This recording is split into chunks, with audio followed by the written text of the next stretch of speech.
Welcome and thank you for joining us tonight for our policy exchange, How International Trade Affects Our Daily Lives.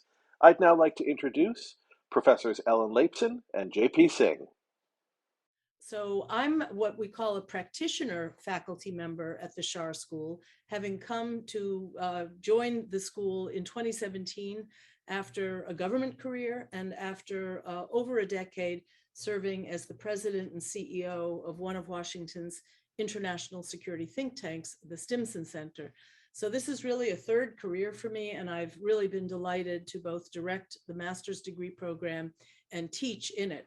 I also run one of our centers. It's called the Center for Security Policy Studies, where we provide all kinds of activities for the students to have some out of the classroom learning, which we all know is absolutely critical to the way we all learn these days. So I thought I'd start with what is international security, since we're going to be talking about trade, and you may not think that trade belongs in a discussion of security, but we'll try to connect the dots for you. So in my classes on international security, we first have to uh, recognize early on that as Americans, we a little bit conflate national security with international security. The United States has to protect its borders, its territory, the welfare of its people. That is the traditional mission and function of national security at the nation state level. But in addition, the United States assumes some kind of leadership and even ownership and responsibility for an international system that governs how states are supposed to behave towards each other and what policies promote peace and security. And we could say peace, prosperity, and security. And in that concept is the distribution of raw materials and other and finished products and wealth that creates economic growth in societies around the world and is seen as yet another contribution to the well-being of citizens in countries around the world, and that well-being can contribute to conditions that foster peace and not conflict. So the other way we might want to use the word security is to distinguish between safety and security. So safety are accidents that may happen. We can talk about safety issues in the way global commerce operates. Ships might have a problem with their fuel supply, or somebody may have accidentally changed a motor. That is a safety issue. But security assumes that whatever bad thing happened is because of some kind of hostile actor. Are we assuming that it could be another state, it could be a terrorist organization, it could be an individual who's just decided to sabotage part of the global supply chain. So that's what the distinction between safety and security. But similarly, we use the word security in so many different ways. Security at the national level, but also security at the community level, or even at the household and individual level. And nation states or governments in general have responsibility for these different parts of security. Increasingly, we talk about human security, which is access to sufficient water and food and energy and shelter. So if we can take the concept of security all the way down to what are the essential needs of human beings and who is responsible for providing that level of security.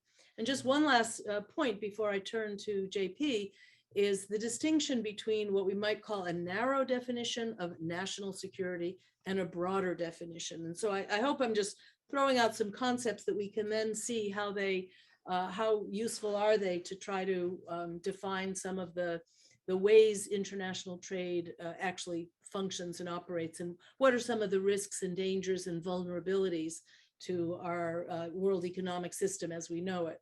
So the narrow definition of national security is that the armed forces of a country or the law enforcement and the civilian leadership of a country are really responsible for the territory, the values, and the economic stability of a country. So that is focus on your homeland, focus on what your sovereign country actually means in very concrete terms. The broader definition suggests that actually the only way we achieve security is through international cooperation, that there's an interdependence between states, societies, economic sectors around the world, and that we have to, that broader definition of security gets us to some of the multilateral or even global institutions that set the rules, define the norms, and create mechanisms for international trade, commerce, exchange of ideas, movement of people, and all of those are contributions to what we might define as this larger concept of international security. So I think I've talked enough, and I'm going to turn to my wonderful colleague and see if he can introduce himself and what you work on here at the Schar School. Well, thank you, Professor Leibson. That was just a great introduction to what we do and the international interactions that can lead to trade, or they can lead to security, or a combination of both. I'm a professor of international commerce and policy here. I'm in a program called International Commerce and Policy, which has recently been changed to Global Commerce and Policy. And my background initially was in economics, and then I broadened it and I studied political economy. Sounds like more of the same. It was just that I was interested in the context in which international trade takes place. And one of those contexts is actually security. When I was taking one of my economics classes, Professor Campbell, who taught me history of economic thought, I'll always remember this. He said, you know, there are two ways of looking at human interactions. And he used the term irenic, and he used the word bellicose. Okay? And what he meant was, irenic means peaceful. We can interact with each other and we could have a peaceful interaction. Okay? I give you something, you give me something, and it's a very peaceful interaction.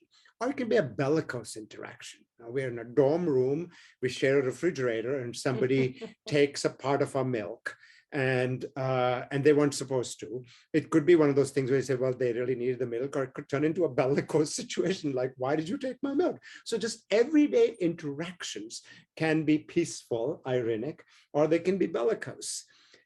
Trade has an assumption buried in it that interdependence will always be about certain kind of ironic behavior, about exchange. And most of our theories are about that. One of Frederick Bastiat in the 19th century said, if trade doesn't cross frontiers, armies will.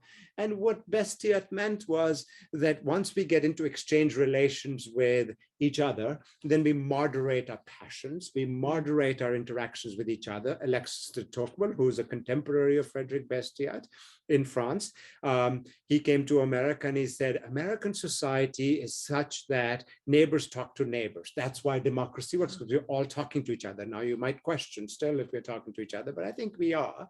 But the idea is the same, that if we talk to each other, we exchange things with each other, it will moderate our passions and we'll get along.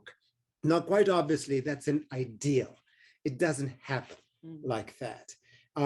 Just as Professor Campbell was saying in my classes, armies do cross frontiers, and oftentimes they cross frontiers even as trade is crossing frontiers. The current invasion of Ukraine and Russia shows us that. Yesterday, Russia announced that they won't be sending gas through Gazprom to Bulgaria and Poland. That's a trading tie that they're weaponizing in some ways in the middle of a security crisis. So we're in a world in which, yes, ideally we could separate the ironic from the bellicose, but sometimes those things happen all together. And as Professor Leibson mentioned, just as with security, trade needn't be about nation states or countries alone. Some of our trade models are built on what country A sends to country B. But Adam Smith and David Ricardo, who were the sort of political economy theorists from the late 18th, early 19th century, while they would talk about countries, their understanding of trade was based on just very simple interactions with each other. Adam Smith's pin factory was about being able to have 5, 6 people make several pins, because if one person tries to make it, there'll be fewer pins at the end of the day, because they'd have to get the wire, they'll have have to cut the wire, they have to chisel the wire, they have to put the pins into a box, and then they would have to take it to the marketplace. Whereas if somebody performed all those functions by themselves, then you'd get more pins. David Ricardo in the early 19th century takes that up and calls it comparative advantage. Some people are just inherently good at cutting the wire, others are good at taking it to the marketplace, others are good at packing it. So he said, if we all did what we're good at, we had a comparative advantage in that we would get more pins, or in his case, more cloth and wine between Portugal and England. But see, when we talk about these things, it's not about countries. And so in a way, just as with security, we put national boundaries around security, and we can think about national security, or as Professor Leibson was pointing out, we can think about cultures of security, or we can think about human security. What does it mean to be secure in a household versus what does it mean to be secure in a country versus what does it mean to be secure when you're a refugee? Similarly, you can think of trade as just not always being about nation states. Trade can be between two people living on the same street. It can be between firms and societies. It can be among firms. And plus now we have global value chains, and a lot of them really are dominated with American corporations, but are they really American when they're producing in so many different countries, and many countries are adding value to them? So we might say this is an all-American product, the iPhone, but even the iPhone, which gets shipped from Shenzhen to the United States, reaches Shenzhen through various shores. So the Chinese are adding some value to products that they acquired from different places. So the questions that we're all trying to think of and answer in an environment in which trade and security come together is that as these iPhones or products get exchanged and we have security crises around in the world, does trade still lead to ironic interactions? Do we moderate ourselves when trade takes place? Or are there security concerns which lead to immoderation? Are there security concerns which help us moderate things? How do we get along? And as you were so rightly saying, we're designing international frameworks just as we're thinking of national or subnational frameworks, which are equally important in this context about how these rules are going to be decided. And a rule which may have been a security rule may affect trade. In the days of the Soviet Union, we had an agreement called COMCON, which looked at experts from the United States and Western democracies to what at that time was called the Eastern Bloc, but we still have the remnants of those agreements. But there are also security concerns within corporations. And in the environments in which we live these days, artificial intelligence, social media environments, those security concerns that one could in the past just speak of as national security concerns have become very individualized. So and there's also these intersections of national and private security concern. Data breach affects national level, international level, and the individual level at the same time, while that data breach also carries commercial transactions. So it's become very complicated. Yeah. I want to pick up on the sort of introduce the word globalization and play with that for a while. But first, I want to make sure that our audience knows that you can ask questions. So your choices are you can type in your question to the chat box, or you can raise your hand, and our colleague Paul Nooney will be able to call on you as we proceed. So we're going to keep chatting, but I really encourage and hope that some of you will want to jump into this conversation with either a comment or a question to us. So it does seem to me that, and this is even independent of COVID, COVID created its own disruptions and complications to the supply chain. And as you say, the constantly changing technology story cuts across some of these dynamics of where does economic growth come from? Does it come from the private sector? Does it come from kind of transnational interactions, or do nation states really have any control over how economies grow? But I wanted to bring in this issue that, you know, it's extraordinary how much growth has occurred in a generation because of globalization, because of the greater efficiency with whether you're the 21st century version of your PIN story is the iPhone story, you know, the different components of it get assembled, everybody along that creation cycle. Many countries and many individual people have a piece of that economic transaction.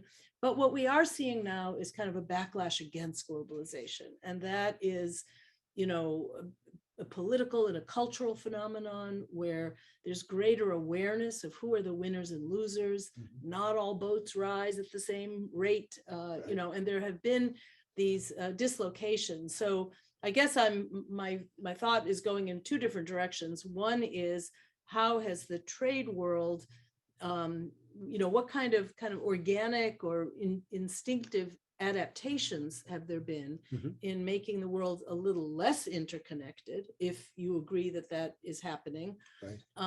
But the second is to even talk a little more physically about disruptions to the supply chain. I was thinking of that, you know, ship that went aground in the Suez Canal. So, Right. but first, would you agree that we had seen globalization, which was largely driven by economic interdependence, kind of peaked, and then the politics in a number of countries, whether it's the rise of populism, you know, new geopolitical competition, et cetera, put that in a darker context, and there's the beginning of pulling away from seeing globalization as such a virtuous concept. Would you agree with that? Yeah. I think I'd agree that there's definitely a globalization backlash, right? And we're seeing it in countries, and we're seeing it all over the world in some ways. The globalization backlash has happened in India. It has happened in Brazil. It has happened in Europe. It's happened in North America. But at the same time, we must distinguish what are the components of that backlash. Part of that backlash has to do with loss at an economic level, with a way of life that was associated with that. And in this country, that has to do with the loss of manufacturing jobs. No, and we now know, for example, that in the 2016 elections, a lot of the places which switched from a blue to a red vote had experienced losses in manufacturing jobs. No?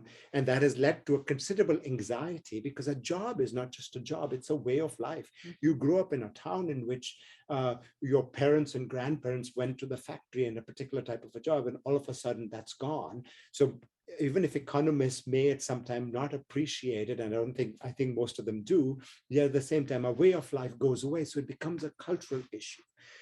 So having said that, we also have new types of growth. And it is also leading to vast amounts of inequalities. The United States is a service-driven economy right now. Most of our national income now comes from services. It always did in some ways, but manufacturing, that used to be a big component of that, about 1/4 of that, continues to decline a bit, whereas services jobs continue to increase. And these services jobs are located right here in Northern Virginia. Professor Leibson and I have a service job, and they are located in big growth centers in New York or Silicon Valley or Los Angeles. Our United States' biggest export, by the way, are our cultural products. Okay? The movies we make, the songs we sing, the television programs we have, that's our biggest export. And those are all services type of things. But what we are finding is that they're leading to vast amounts of inequality within countries. So a service sector job, if you're well trained for it, and we'll train you to do that, by the way, at Schar School, will get you a 6-figure salary. But what about if your family was working in a coal mine in West Virginia, and you don't have that opportunity? Where do you go with that? If you're going in Appalachia, if you're in Midwest, in a rural area, what happens there? And so we're seeing within countries a divide that can be traced to these globalization ties, right? So there's a rural-urban nexus that's going on. There's a divide between those in service occupations versus manufacturing versus agriculture. I would also caution us to say that there are also places in the world which are pro-globalization. One of the stories I like to tell in my classes is that despite everything that happens, most polls still show that Americans are for trade. So whether you look at the Pew polls, we look at Gallup polls, there's a slight dip, but most of us remain pro-trade because we think it will create jobs, that it is beneficial for the country. The numbers are higher in some of the global South countries. So we've flipped there. And so it's a complicated world, Right. and it's related to this global, but globalization has positive and Yeah. negative effects. But I thought, I mean, people are pro trade, but where I think there's greater awareness of what is fair trade. You know, what if the labor laws in a trading partner Mhm. are less protective of workers than in our country? You know, so Right. that we now do see that sort of anti-trade sentiment exists a little bit in both of our two major parties, that Mhm. certainly, you know, some of the rise of a sort of inward focused economic nationalism Mhm. was partly the perception that particularly China's spectacular rise economically was done because they have a different set of rules, and Right. resentment Mhm. about that. So you Mhm. had a period where we were imposing tariffs on China, which some people thought boomeranged and only made Chinese products more expensive for us, not for them. Right. But so we've got a kind of economic nationalism and inwardly focused mindset, you know, in our right and conservative politics, and on the left side, including the incumbent administration, there's kind of a reluctance to go all the way with free trade Mhm. because we want to make sure that we are protecting Right. American workers. I mean, Right. maybe the two have similar sentiments, but they go Mhm. at it from a Mhm. policy perspective very differently. And you're, yeah. Yeah, And you're, and so there is, even if you can still make the argument that on balance, globalization creates economic efficiencies, it distributes wealth from rich to poor in Mhm. some parts of the world, Mhm. but within countries it also can exacerbate maldistribution of income. But I guess what I'm feeling in the world, that, you know, the stuff that I work on, is when you add the layer of international politics, we are getting a world in which there's less trust among the Mhm. great powers of, you know, whose economic interests are being, you know, are getting priority. And so you add together a kind of mistrust that may be driven by economics, but will eventually have security consequences. Mhm. So that package of how we've turned in less than a decade from thinking we could encourage China to be a responsible stakeholder and join the World Trade Organization and Mhm. play by the rules that the West had set up, you know, Mhm. decades ago.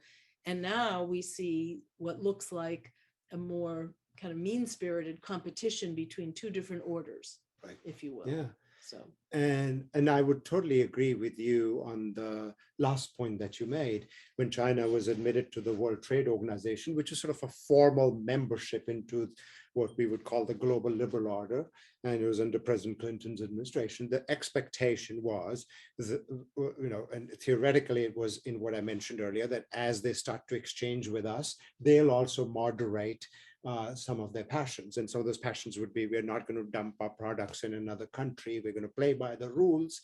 A lot of the rules that we think that the Chinese have not obeyed have to do with, are they subsidizing their products to such an extent that it's not an advantage? It's just a false claim about their advantage. I would add the following. And for some countries, historical memories are greater than others. I grew up in India. And so the order that was created for my ancestors was colonialism. Okay. And that continues to shape trade relations. The OECD these days talks about what is called the smile curve. It's a curve which shows how a value chain comes about, right? And in that value chain, you often find that the cobalt is coming from Zambia, but the higher ends of that cobalt, the value added, is still in the north. So Germany, its cars, 90% of their cobalt comes from Zambia. So when Germany turns around and talks about the mining practices in Zambia, what are they talking about? Because they have the luxury to have a green party, and I'm being very critical here, by the way, so I'm going to leave, we're professors. And so when Germany starts to talk about its pro-green policies, or American workers start to talk about how labor is getting exploited in some of the developing countries, I'm very careful. I have to say, do they have an agenda there? Mm. When AFL-CIO, the primary trade union we have over here, in 1999 at the Seattle protests, told trade unions from other countries they must march in front. What were they saying? And when American Teamsters say we're not going to allow Mexican trucks into our market because they don't have the proper pollution standards, is it protectionism of some sort, or do they really care about the smog coming out of the trucks? So sometimes these claims get mixed. And as you mentioned, we have a lobby for protection from the left and right in this country. Yes. You know?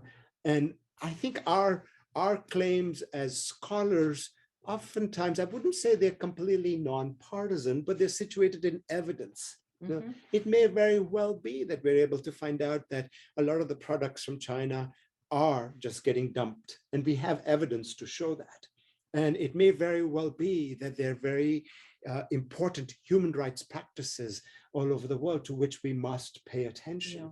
But also at the same time, we have huge amounts of exploitation going on right here in the sweatshops in Southern California, you know, or in Alabama, or in some other places. And Alabama doesn't have sweatshops, but maybe in the agricultural practices and the way land was acquired, or where people are living. So I think a sort of a scholarly lens for this makes us leave at some level our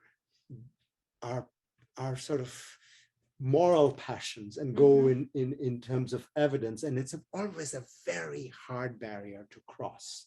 No? So, and then if I could add, when we look at it through either the foreign policy or national security lens, we, you know, nation states watch each other's economic behavior and try to determine, as you know, basically what's good for my country, you know, so that there is a kind of nationalism to all of this. But also, you know, how can we leverage or influence other countries? So we've seen in the US-China relationship a lot of experimentation, you could argue, of whether you do manipulate, you know, whether you look at tariffs as a way to try to psychologically affect the behavior of the other party. Can you get the party to either liberalize or tighten up or be more attentive to its trade laws, you know, to make the perception that trade is fair, you know, stronger, so that you can build a domestic constituency for that level of global trade. And it can go all the way to more coercive means. If you look at what we're trying to do to the Russian economy right now, you know, we're trying to not use our armed forces, we're trying to not go to war with Russia, but we are in a coercive, we're using coercion, and it's economic coercion. It's you know, using whatever leverage we have through economic transactions to try to change their behavior, change the incentive structure for them. Now, Russia's a big country. They have, you know, vast energy supplies. They're weak in many other ways. I mean, they're, you know, it's in low population, industrial base has atrophied over the years, et cetera. But they are an energy superpower, and they do still they have leverage over some of their trading partners. And I mean, we're just in this very dynamic moment right now where we watch Germany's final, you know, start to change its attitude about, well, maybe we shouldn't be importing so much Russian gas, and, you know, sort of being part of a strategy to create economic pressures for Russia to change its military policy. So this sort of complicated interaction between the levers that we have in the economic sphere, but that also translate into geopolitical competition, pressure, coercion, you know, things short of war, but that are using economic instruments or economic self-interest to try to achieve those objectives. Absolutely. So, And, you know, and you mentioned it earlier, not just the war in Ukraine, but the pandemic has made us so aware at some level of how vulnerable we are with global value chains, which may not be as resilient as we thought. Our shipping lines can break down. Things might not become available. Right now, we have a microchip shortage, which is affecting all countries, and it's leading to these scrambles. 2 years ago, we had a PPE shortage. You know, where are people going to get something as simple as face masks? And so it's making us very aware of the costs of interdependence. And what you're mentioning is the flip side of that, not just the cost, but the weaponization of interdependence. Will Russia, by cutting off gas supplies, hold countries hostage, or continue to make them more interdependent to Russia? Because apart from all the other things they have a lot of nuclear weapons. And Putin is not afraid to put them on high alert. One of the first Russian/Soviet Union premiers to do so, and also use it in a very threatening manner to use it as part of the diplomacy. Right? And so that makes the situation more volatile. But I have to say that the current round of sanctions that we put, I mean, you and I went to classes, I imagine around the same period, when we were picking up texts which said sanctions don't work. They didn't work in Burma. They didn't work in South Africa. And all of a sudden you see something that's come about in statecraft. I would like to just say this is just Washington putting its best foot to, best feet together. But on the other hand, there's something as a smarter sanctions. We also know where exactly it'll hurt in a particular sort of way. And Russians have figured that out too, but for them it's just gas.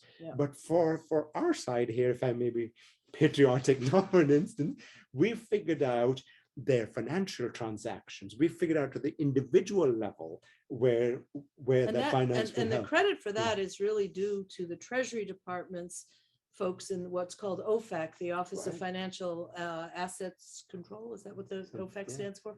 But it's the office that manages sanctions and thinks about how to use and this introduction of banking sanctions against the banking sector has really, in the counterterrorism world, and it's been used in many ways, but that really, so two levels in which sanctions have changed in recent years. One is the focus on banking and financial transactions, and the other is the UN blessed concept of smart sanctions, where you do everything possible to make sure that the sanctions are hurting the political elite of the country, but not necessarily the average citizen.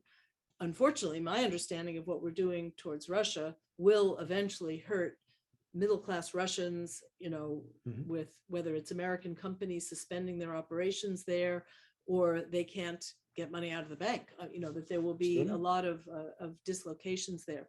But on the early theories about sanctions, what I remember from the late 70s was analysis that said sanctions can work against countries that are reliant on a single commodity. So Rhodesian chrome or Ugandan coffee. I mean, you could fairly quickly get a country to, scream to cry uncle if you could sanction there's the export on which they were most dependent.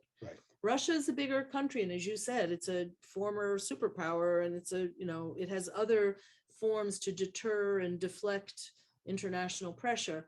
But a small developing country with a primary commodity is vulnerable. But I think in general, the sanctions debate over the years, we also have to distinguish between, are our expectations that we can change the behavior of an adversary, or do we think that sanctions are successful because we had the satisfaction of punishing another country? Sometimes there's a political point to it that where we're very self-focused, that the Congress demonstrated its disapproval of country X, but the likelihood that we're actually going to change the behavior of the other country is actually pretty low. Because it always depends on, as you said, in the case of if a country has a primary commodity and you were able to use that. So what is dependent on is a simple negotiation scenario. What are their alternatives? Right.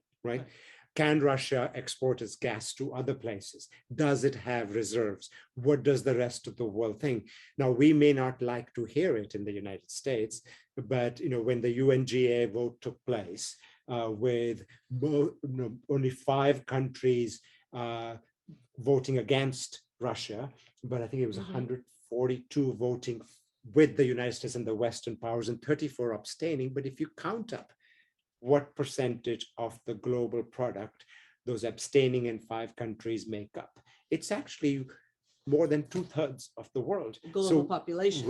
Population-wise, but also GNP-wise. And so what that translates to me in economic terms in a dispassionate way is there is a huge market there still for Russian products. And even though we may put very smart sanctions over the long run, they will have alternatives, which they want. In the short run, our hope would be that the Russian oligarchs or others who are sanctioned, plus maybe a popular discontent, might lead to a situation in which the current regime cannot survive. But that's the short-term effect. In the long run, there may be others. India has not gone along, and it's not the simple explanation of, oh, you've got a regime in India that likes. The fact is, more than 1/4 of India's arms exports are coming from Russia. Most of the countries that abstained from the vote at the UN General Assembly are ones which get at least 20% of the arms export. So Russia is a major arms producer. So I think, Paul, do we have a question? Yeah. Okay, great, great. Sorry, I missed the signal That's again. all right. That's all right. He puts a light in a lantern in the attic. We just got so involved with this. So this is a question from Brian. Brian asks, is it fair to assume that American trade equities are generally split bilaterally between the interests of our two major political factions, or are the different types of pro-trade sentiments within the US more multidimensional in nature? All right. Well, that's a really good question, Brian. I hope you come here. But I think as your question sort of reveals, it's not easy, right? Just as we mentioned earlier that you've got a constituency for protection on the left and right, we've also got a constituency for trade left and right. Yes. Just depends on where you come from. And what is getting produced. So if at some level, a place might have a comparative advantage in producing something, but that place could be in Iowa and it could equally be in Silicon Valley, what you're going to find is they're going to tell the members of Congress to vote for a particular trade bill. And we have that data. Right. Well, for example, exporting excess wheat and corn and soy, Congress builds in some tax benefits for farmers to overproduce, and then they become international players because we then can export the surplus that they create. Right now, we know that Russia, Ukraine, who are major exporters of wheat, and it's wheat and some other very basic food commodities, the pressure is going to be on Australia and the US and other countries to make up the deficit in getting enough of those raw materials into the global supply chain for food. But I appreciate you saying that there's a lot of regional variance, that you'll have political, blocks of parts of the country that are promoting one particular export or one sector of the economy, and they will be selectively pro-trade. It doesn't mean that they're universally pro-trade, right? And sometimes it's actually the same people, and wheat is a good example. So we're generally quite protectionist in a number of these commodities, including wheat at some level. But on the other hand, we like it when the farmers, like it when, for example, wheat is written into our foreign aid programs. So World Food Program has one of the biggest budgets in the world, and part of it comes from our farmers because we're able to put that wheat out there. And that same farmer who might be protectionist at another level, as you said, selectively protectionist, and otherwise for trade. Another question? We do have another question. Yes, this one's from Lewis. And I apologize if I'm mispronouncing anyone's name. So the question is, if a country faces political divides with another country, but also shares economic sectors, then does one take precedence over the other? And if so, does it become a problem when the country is deeply reliant on the sectors such as trade or manufacturing or supply chain? And the example that Lewis gave us is a few years ago, the general manager of the Houston Rockets, which I think is a basketball team. Sorry for my ignorance there, but criticized China. And so China responded by not showing their games in China. And Lewis ends up by saying, is there a separation of business and government when it comes to international politics? So that's a really interesting set of dynamics. And I think it's constantly evolving. And China is a pretty exceptional case where we, our own kind of soft power industry, our cultural institutions, from sports to Hollywood movies, et cetera, have been loving the size of the Chinese market, and they've been making a lot of money in China. So when China, as a very centrally controlled, basic, almost totalitarian, at least authoritarian state, wants to impose a kind of political correctness standard on anything that comes into their country. So nothing that ever criticizes the Communist Party or that criticizes their, political system. There's huge costs and consequences for a discrete sector of the U.S. economy. So you think of it, if you're sitting in Washington, to what extent do you suddenly feel like, oh my God, I've got to help this basketball team get back in China? Or do you have to sort of take a strategic, way of thinking about that set of issues and push back a bit, but you can't necessarily make that single economic interest happy. Think of what we went through with Facebook, where you might have a real difference of opinion between the US government and this very important US American-based economic actor, where we've seen some of the social media companies, because of the size of the Chinese market, willing to adapt in ways that, from an American values perspective, have they kind of given up on free speech? Do they not care? Do they not care? So these companies also expose themselves to reputational risk when they comply too much with a country that is trying to impose, politics on an economic transaction. Very complicated and always evolving set of issues, I think. Yeah. And Louis, thank you for that question. As I mentioned, the earlier assumption was the theory of liberal peace, that if we trade with each other, we won't go to war. Because war should always, at some level, morally, we agree as a humanity, more or less should be the last resort. And Tom Friedman's variation on that was, any two countries that both have a McDonald's won't go to war with each other. There you go. But your question is there a place where one overrides the other? And especially when we have these skirmishes around a baseball team or a basketball team or things like that. I would like to think that, yes, they are there, and companies do pay huge reputational costs, but at some underlying level, there is an interdependence that needs to be emphasized. I have a cabin in West Virginia. If I go through the Walmart in Moorfield, it's full of Chinese products. And this is a constituency which is very protectionist. So there's one level at which they are voicing the sentiment against China, and another level they're voting with their wallets. Which one should I take more seriously than the other? I would need to take both seriously. And similarly, the Chinese with their surpluses have a lot of money that they've invested around the world, including American bonds. So could they blackmail us with those? Or would they be looking after their economic interests and say, we can't let the American economy tank, because at some level, a lot of the bonds are even like government deficits have been financed with that money. Now, this is not an empirical fact that any politician is going to put out there, but what I'm hinting at here is that the underlying levels of interdependence, which I would like to think still moderate countries' interactions with each other, even though some skirmishes do take place. But the other question, or the other issue that you brought up, Ellen, is very important, which is that we had thought that trading ties would also lead to civil society and democracies in all the countries, that it would have a domestic effect.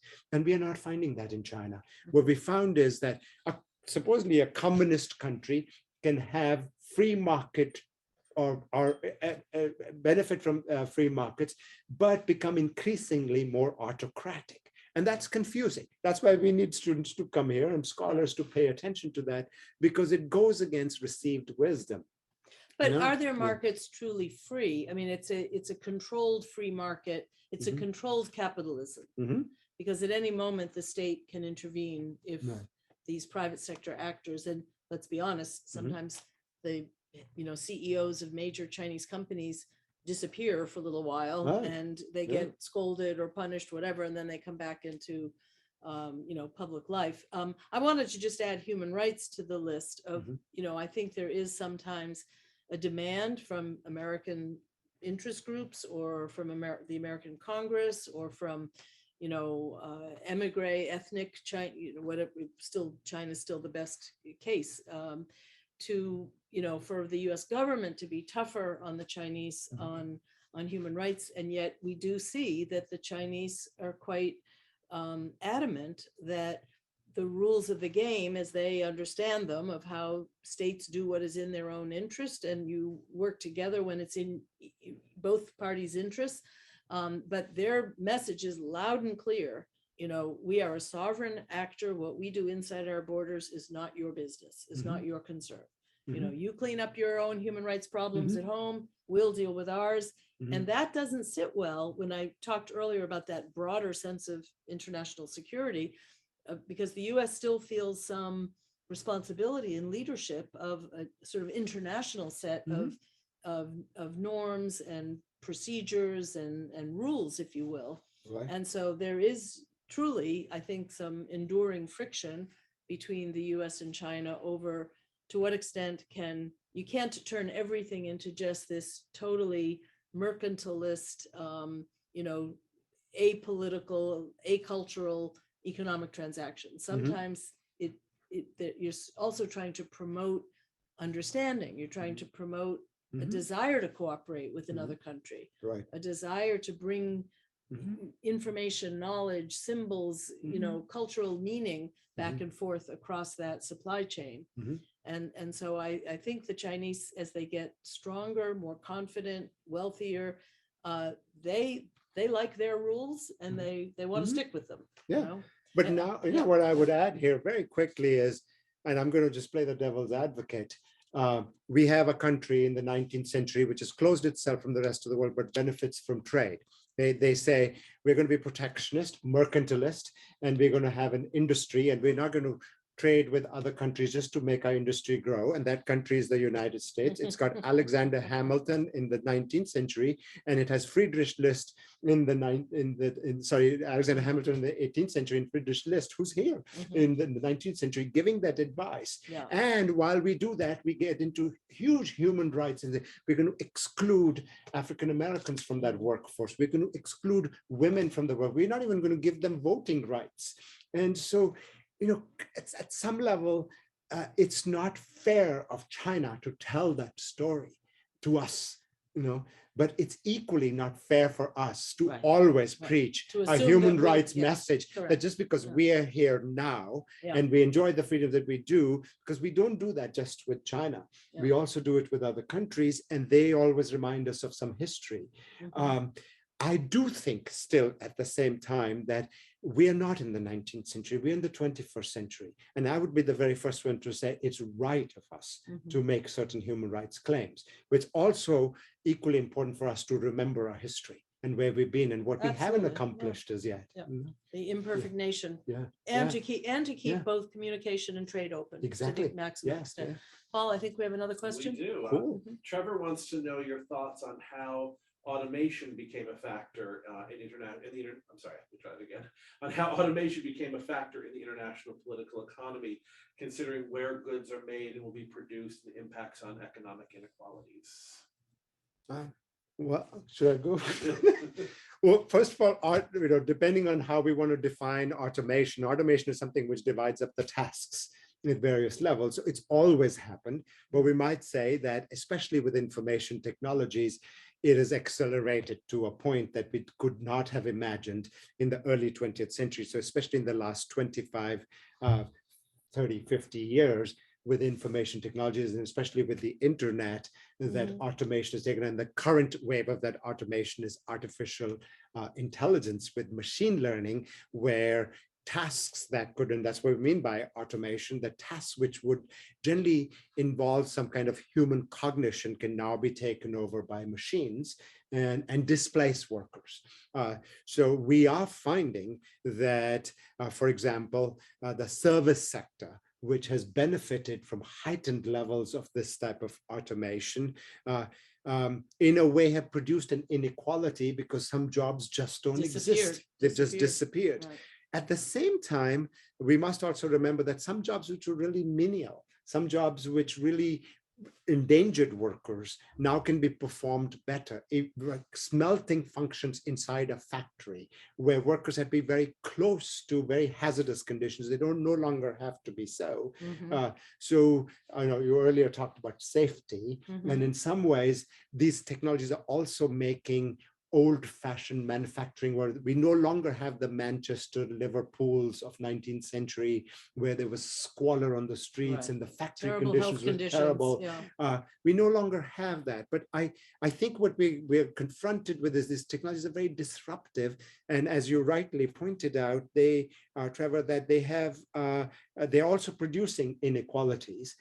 Economically, we think that disruptive technologies heighten inequalities for a while and then they come down. So in the United States, the Carnegies and all, some people like to call them robber barons of the 19th century. When industrial technologies came in, inequality increased, but then it decreased. And the economists would argue right now that we have seen slight levels of drop in inequality in the last 10 years. It's not regularly reported in the media, but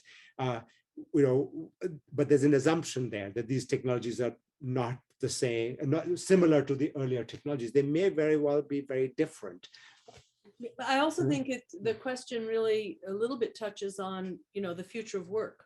Right. What is labor going to look like? Because some of these automated systems are quite dehumanizing in a way. I mean, not only do they they need fewer human beings to actually manufacture whatever the product may be, but there can be tedious and boring and kind of soulless, if you will.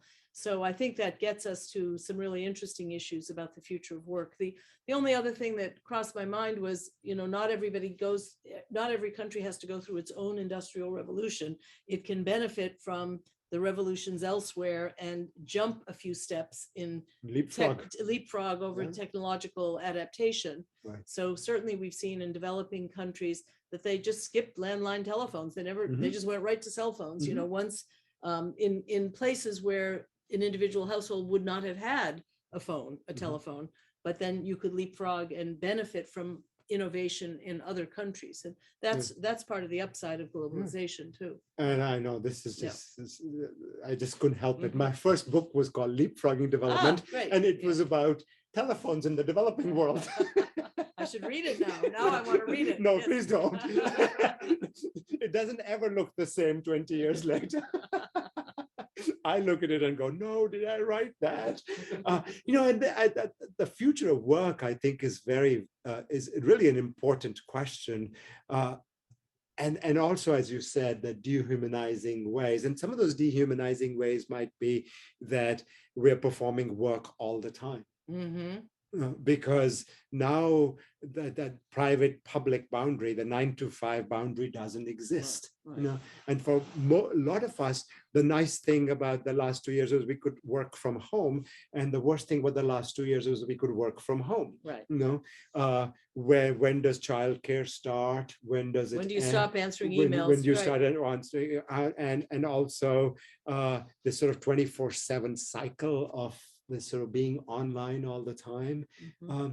I think a lot of these we don't have answers to, and part of it is because we're still collecting evidence. Right. We're starting to think of under what conditions, and I think they have enormous security implications because now part of what's going on in security are these networks that are so interconnected that a hack is not just a hack. It has all kinds of wider implications of what we do. A simple transaction while I worked from home and ordered a book could result in something else. And that's actually an interesting topic to maybe wind up our conversation, to the extent to which things that look like they're just benign economic transactions actually quite seriously complicate the task of the people who are responsible for security. So, things that go back and forth in the cyber world, they're not military per se. They reside in civilian companies or institutions. But if it becomes a very adversarial or conflict-laden interaction, it actually does take on national security meaning or consequence. Right. And so what we're seeing now, just in terms of that post 9/11 wisdom of how do we connect the dots? How do we make sure that the different parts of our government are talking to each other? We now have the Commerce Department, an entity within Commerce and Treasury that's existed for a long time, about checking foreign investment in the US for whether it has security implications. Suddenly, that piece of the infrastructure of government has become much more important as we worry about the security implications of 5G. Who owns it? Who controls it? Are they sucking up huge amounts of information about that crosses privacy lines of American citizens?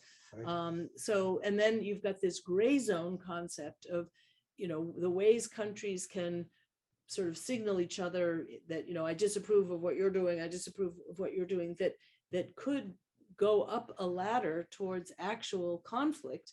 But who's managing that process? Who's managing that escalation that starts out in economic behavior or in just open communications, and then takes on this other dimension to it? So it's this really, I think we've tried to illuminate some of the complicated ways in which trade and security intersect. We didn't quite get to all the issues with container ships and supply chain disruptions, but I hope we gave you some context to think about these issues, and that both of our programs here at the Schar School, both the International Security Program and the Global Commerce Program, grapple with these issues. And we've probably come up with a couple of ideas for us to generate some additional courses for our students here. And I really like the way you brought up a couple of things here, Ellen, and ending it, that from an everyday level of those very simple transactions to examining foreign investments or 5G networks, and the big issue in this country has been Huawei, what to do with that. We become very aware of the security. And my favorite example of everyday transaction, the Chinese acquired this dating app. And then all of a sudden we realized there were lots of military personnel on that dating app, and they have a lot of information about you from there. And so it wasn't just a benign acquisition, because it would reveal very personal information about people. So we become very aware, and as you're saying, agencies then have to in Washington work with each other in some ways on issues they never had to in the past. And there's been a catch up there as well, that Treasury must work with Defense, must work with state and others. And that's beginning to happen. But if you're in Washington, D.C., one of the things you hear is interagency task force is one of the biggest challenges. So maybe security would be the driver, which would make agencies work with each other. So from the way our politics are getting transformed to our everyday lives getting transformed with trade, there's a great intermixing and mismatching and matching, which I think will lead to a lot of questions that you need to come here and answer. So thanks, JP. I really enjoyed chatting with you. Too, Thank you, Paul. I don't know if we have any other.